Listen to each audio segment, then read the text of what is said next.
Hello guys, my name is Ashwin and you are watching your favorite gaming channel, the PUBG Gamer.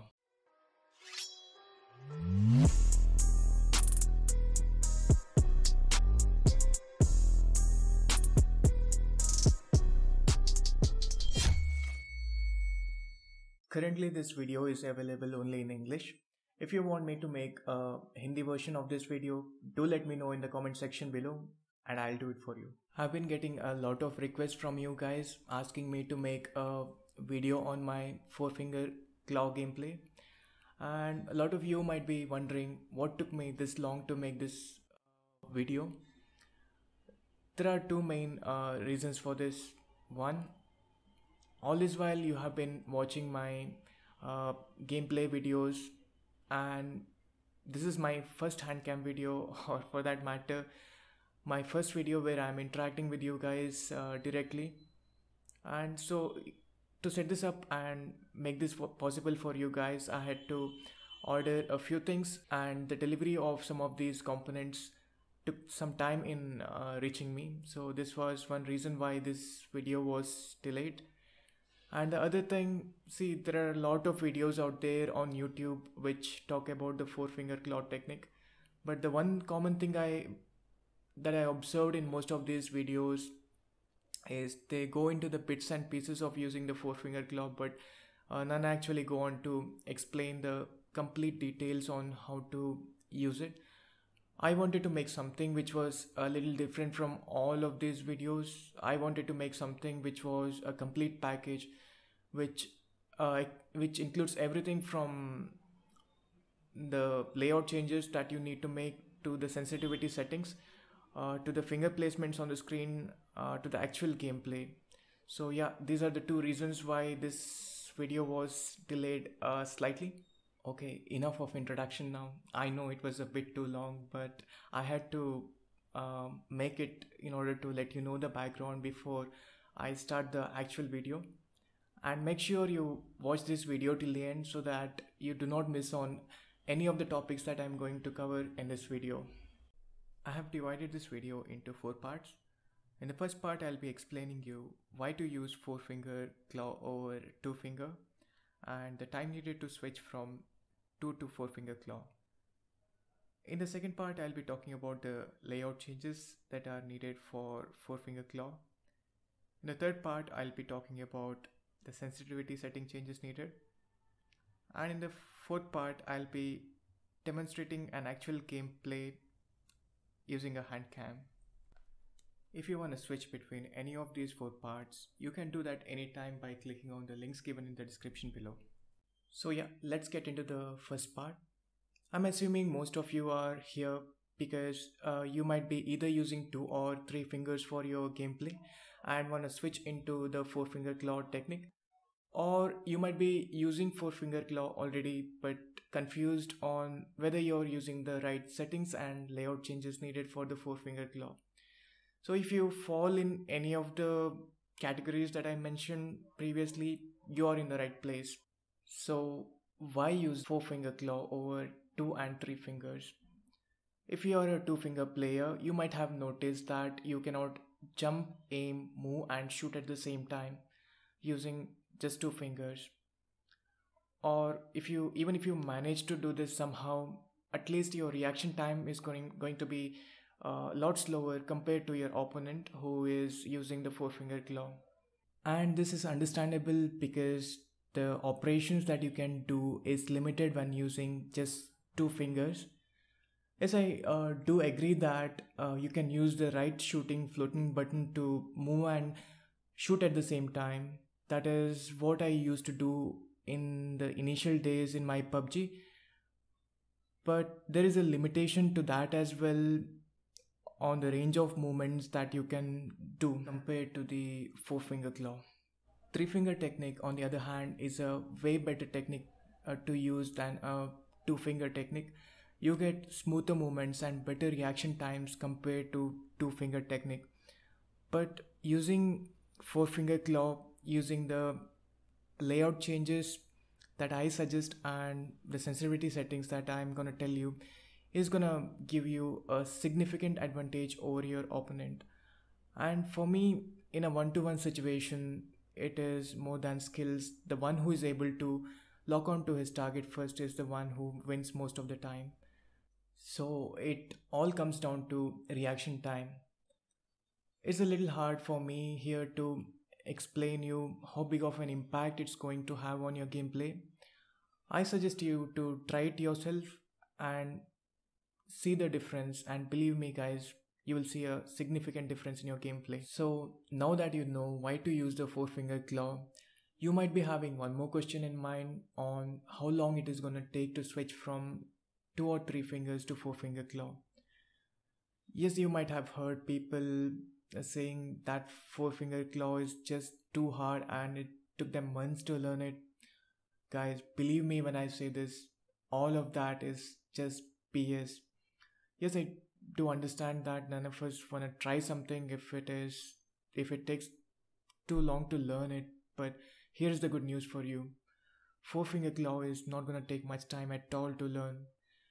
If you are a 2-finger player and want to switch to 4 fingers, if you follow all the settings and the layout changes and sensitivity settings that I suggest, it should only take you 3 or 4 days to switch to 4-finger claw. And if you're a 3-finger player already, it is even better because it should only take you 1 or 2 days to switch. Yes, I do agree that mastering and perfecting the 4-finger claw is gonna take you some time, but what I mean when I say 1 to 4 days is you'll be able to reach a level and start seeing the results that you want to see. Your stats are going to improve, your gameplay is going to improve, and it is only going to get better with time. I suggest you to take a screenshot of your current stats and compare it with your stats using the 4-finger claw after some time, and believe me, you will see the difference. So yeah, that's it for the first part. Okay, let's jump into the second part now. In this part, I'm gonna tell you the layout changes needed for using the 4-finger claw. Okay, let's quickly go into my controls. Yeah, this is the layout that I use for my gameplays. Okay, here's the important thing. You can change the distance between the buttons as per your convenience, but I strongly suggest you to keep the pattern the same. See, this is not something that I've picked out of random. This is after all the trial and errors that I've done, I've finally arrived into this pattern. So I strongly suggest you to keep the pattern the same. I'll show you the button placements one by one. First, let's have a look at the movement button. The first thing that you need to change here is the button size. I usually keep it at 96%, and the transparency is at 61%. That's not so important. And also remember to pull down this print button, that is gonna smoothen out your movements. One more important thing that you need to consider while changing the button sizes is the screen size. I have a phone which is 6.3 inches.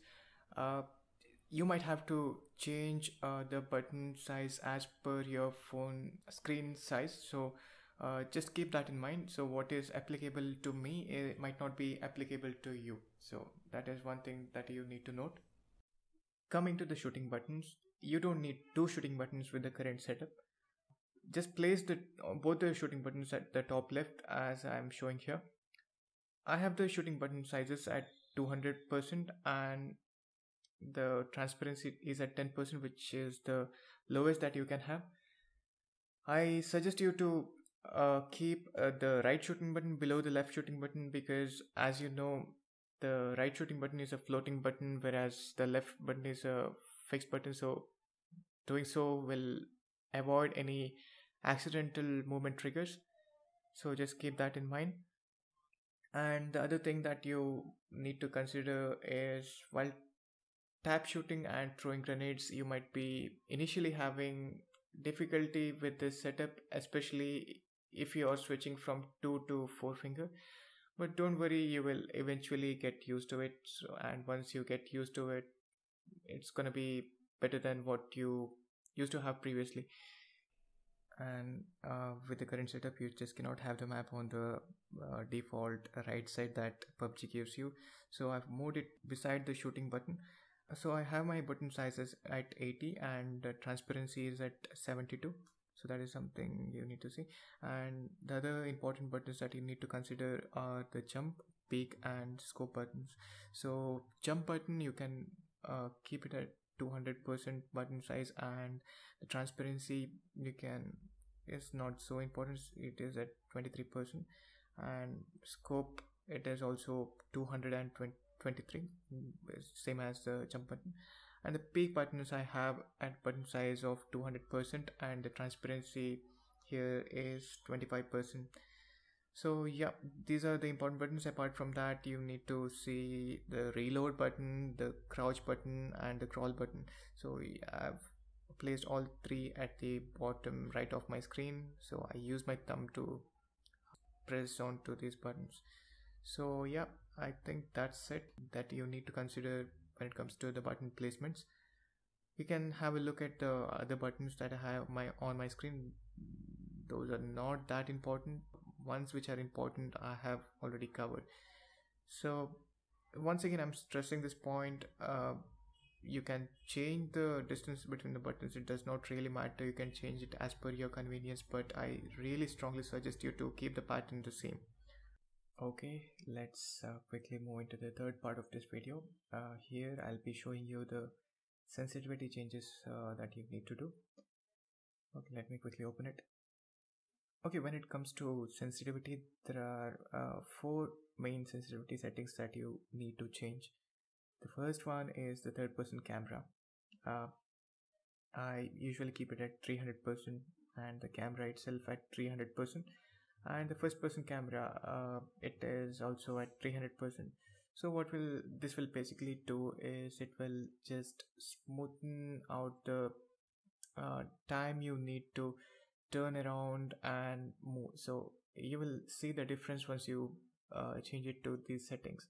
The other thing that you need to note is initially it might be difficult with the settings to aim and move and do stuff, because everything is gonna happen just way too quickly if you were playing at a lower sensitivity previously. So that's okay, you will get used to it, but I suggest you to keep it at 300%. Okay, the fourth thing that you need to change is the third person no scope. See, this settings is especially tricky. So the one thing I've noticed here is when it goes above 200, it becomes difficult to control, especially when you're aiming and when you're shooting at someone. I keep it at 210%. You can increase it if you want. If you feel that is easy, you can increase it, but I suggest you to keep it at least 200%. Okay, that's it for the sensitivity settings. That's all that I have to say. The rest of the sensitivity settings you can keep it as it is, you don't have to touch it.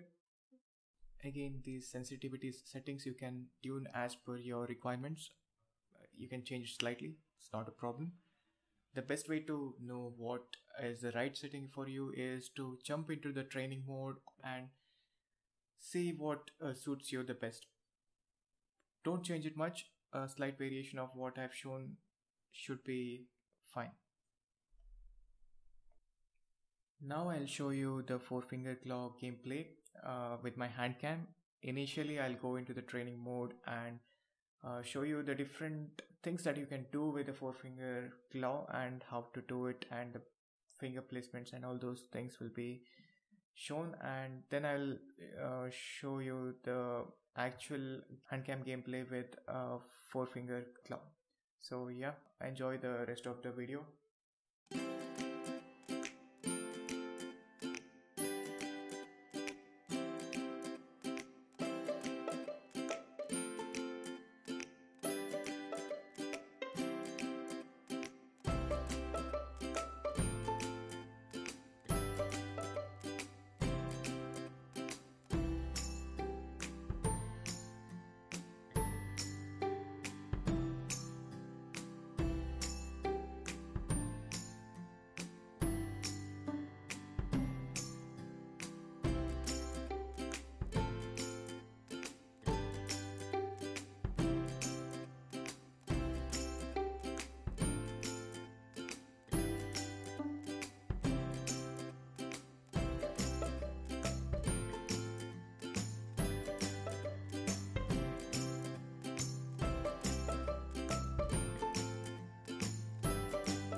Thank you so much for watching this video.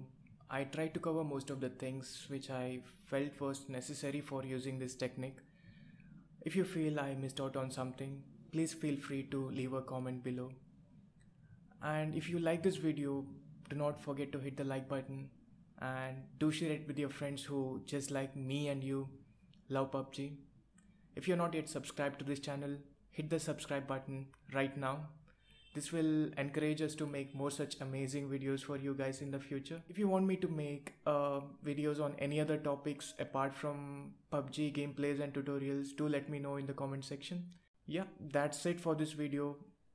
See you in the next one. Until then, bye bye.